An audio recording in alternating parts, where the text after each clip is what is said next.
Hello guys, me again in the Grace Vlog. So, maglaro pa kami na kay asawa. So, resting niya. So, yan. Konti na naman laban. So, may nagpapa-shoutout si Rowena Blanco ng Parañaque City. Yes, at salamat sa panonood, Miss Rowena. So, yan. At yan guys, yung halaman din sa labas namin. Yan. Pupunuin ko lang yung balde at talagay ko sa washing. Yan guys, yung tinatawag na herbal na ang tawag din guys, insulin. So, namkitas yung asawa ko. Yan, kumakain kami ng insulin. So, yan. Tinatanggal lang ngayon medyo mga, mga lata na yung mga so, yung kakainin ka, hindi naman siya totally kapainin. So, yung katas niya, isisip-sipin ko lang. So, maganda po yan sa health natin, sa mga diabetic or mga high blood. So, yan guys, yung pusa na itong si Picote, sap ng buhay. Sana, mapasa na all ka na lang dahil pusa siya. Yan. Wala naman ginawa puro pasaway lang yan siya guys. Ayan, sap ng tulog niya. Yan.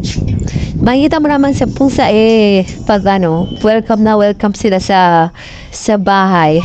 Yan. At yan guys, yan ang mga sa aking labahin. So, sinaseparate ko na yung mga labahan.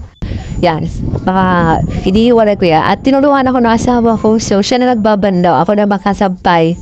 Yan. Aalis kasi ako guys. Pupunta ako ng open court sa Palar. Kasi sa palengke. So, maglalagay ako ng ano nito.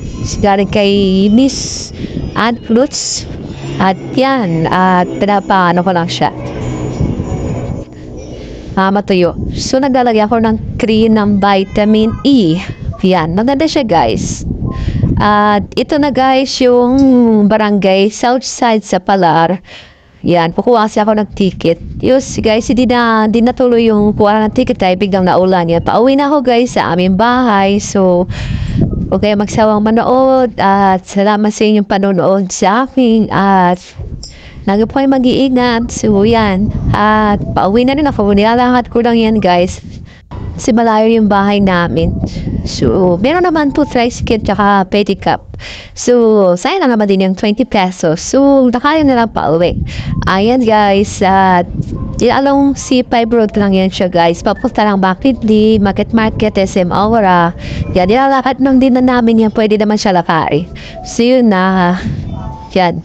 Diyan nagtatambay yung mga taxi driver. Diyan sila kumakain.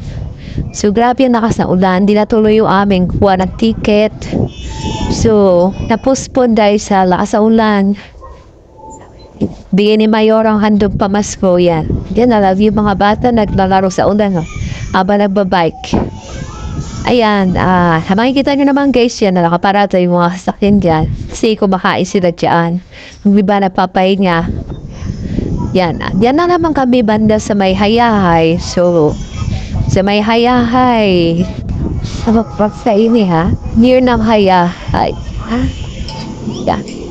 So, hanggang dito na lang guys. Salamat sa panonood. Bye-bye! Mwah!